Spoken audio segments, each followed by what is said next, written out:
here on CNC3, and thank you so much for staying with us. For our next interview, we're joined by the President of the Tobago Business Chamber, Mr. Martin George, and among the topics up for discussion is that of Carnival safe zones.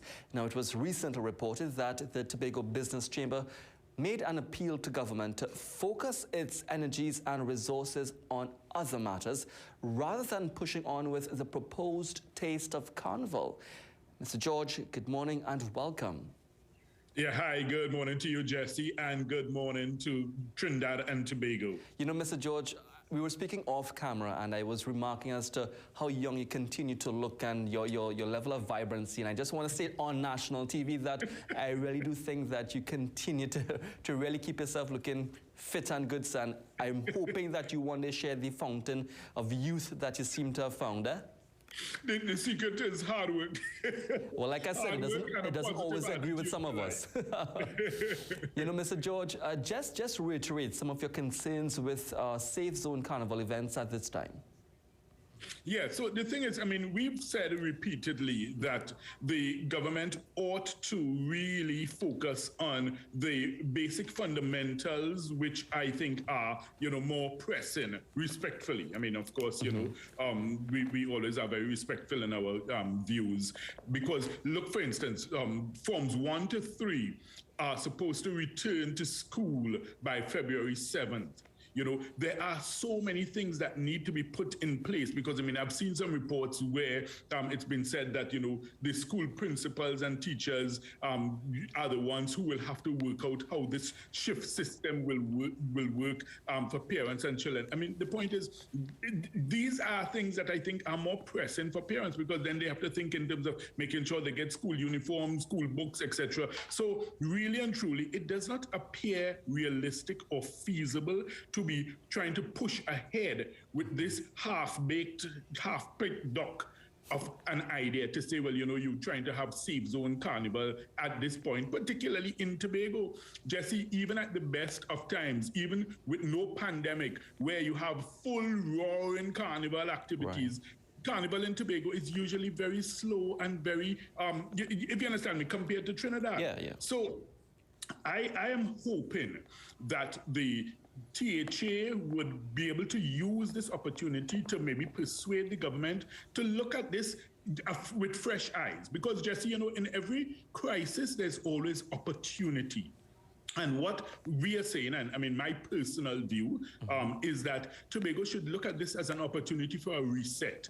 This whole idea of a Tobago carnival at the same time that Trinidad has carnival, I mean, I'm speaking generally here. We're not speaking pandemic. We're just speaking generally. I think that whole idea should be scrapped. We ought to have a nice, decent funeral and burial for the thing that we call Tobago Carnival. Forget it entirely. And I'll tell you why. It's a novel idea, but the point is it's realistic. Have your carnival in Tobago in the month of September, which is a traditionally slow period. There are two major benefits for that. If you think of it, Jesse, what's the main reason why most people flock to Tobago after Trinidad Carnival? It's to unwind and relax and stuff like that. So Tobago needs to understand what is the product it has.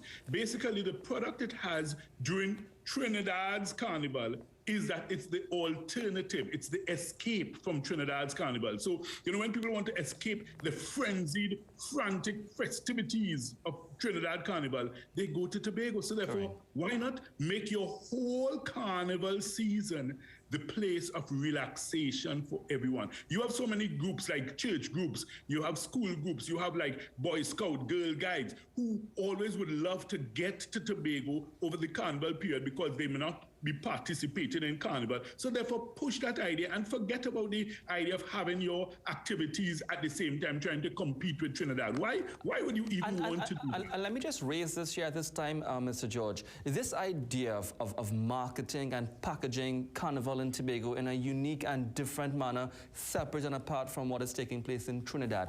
Is it an idea that the chamber will be taking to the THA? Is it one that you guys intend to raise with them? Yes, we do. We certainly do. Because, you see, let me tell you the next advantage, Jesse. Think of it. If we have a big Tobago Carnival in September, you have so many advantages. First of all the people who played mass in Trinidad for February or March, they can keep their costumes. You encourage them, you say, look, keep your costume because you're coming to Tobago in September.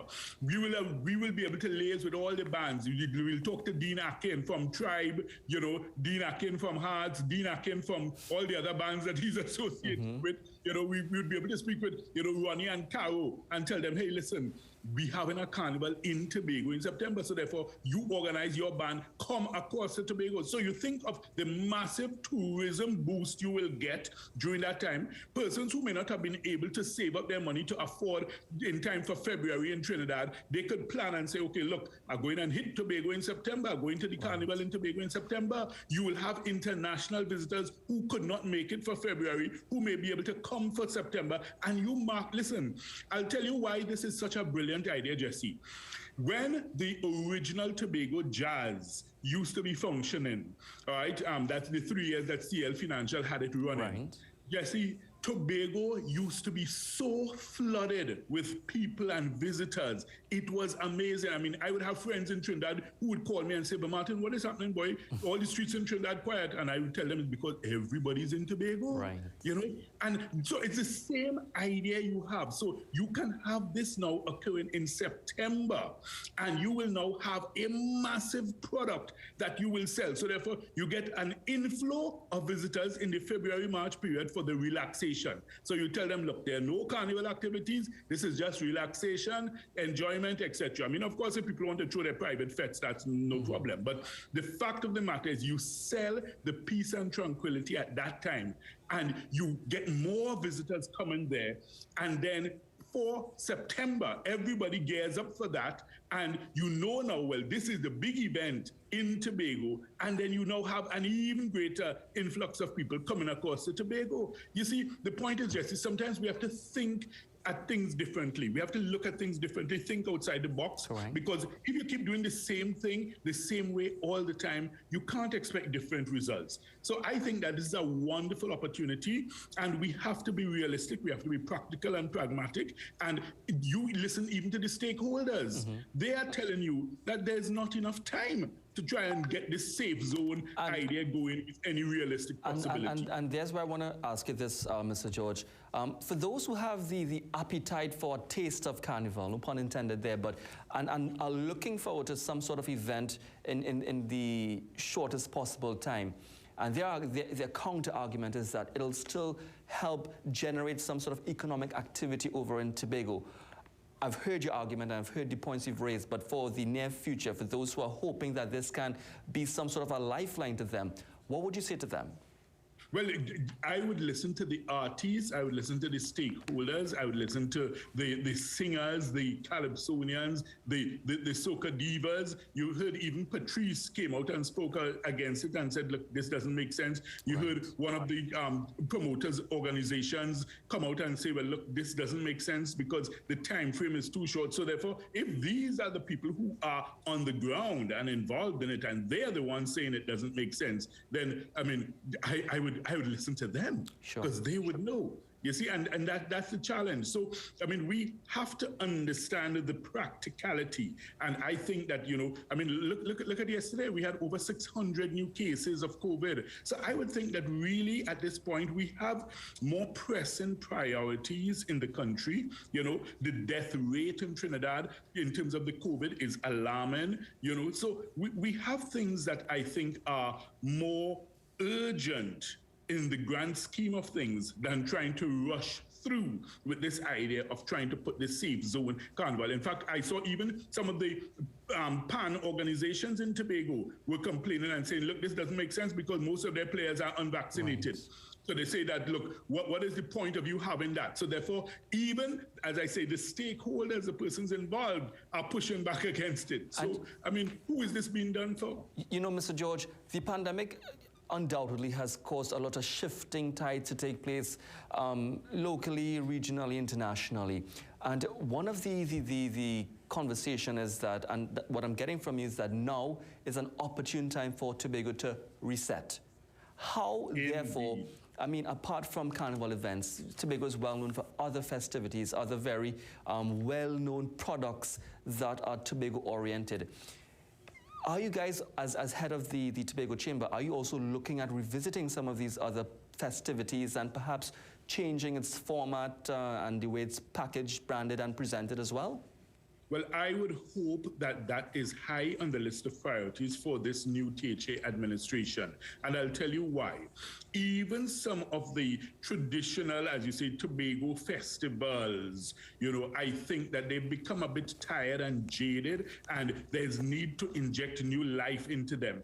Even what they call the Tobago jazz, it's nowhere near what the original jazz used to be. I mean, I was there for all the 3 years of the really great Tobago Jazz Festival. I mean, you had people like Rod Stewart, you had P. Diddy, you had, so many different Shakira, Elton John, you had so many different people coming to Tobago. So the fact of the matter is that they need to look at these things with fresh eyes, see how you can repackage, rebrand it. Because listen, that's part of the cycle of life, that's part of the cycle of business. Look, even St. Lucia Jazz, which was successful for years, they repackaged and rebranded their festival. So the fact of the matter is that Tobago needs to start looking at that in terms of how they now sell their product. And they need to understand, first of all, what is the product they have? What are they selling? What is your market? Who are you selling it to? And then now try to tap into the best and most effective way of doing that. Mr. George, I know we can continue this conversation. It's a point I also made to you off air that, you have so many ideas and so many thoughts on so many different things, but we just had to tailor it specifically to the Carnival Safe Zone. So thank you so much for sharing your thoughts on it. We hear the points you're making, and we look forward to whatever feedback and outcome comes out of the conversation and the intentions and the proposals that the Chamber intends to put forward. Mr. George, thank you so very much, and do enjoy the rest of your day, sir. Thank you. It's always a pleasure. Have a great morning. Thank you, sir. Well, we now pause for another short commercial break. We've got lots more in stock for you. Stay with us.